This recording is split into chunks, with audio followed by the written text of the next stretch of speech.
சொக்கநாதன் பெற்றெடுத்த பிள்ளையாராம்.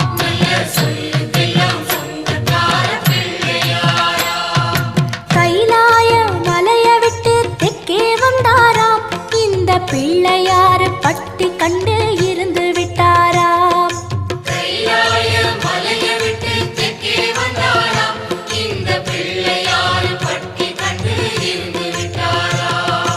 கணபதியார் வந்தாரம்மா, நம்ம உறவாக நின்னாரம்மா.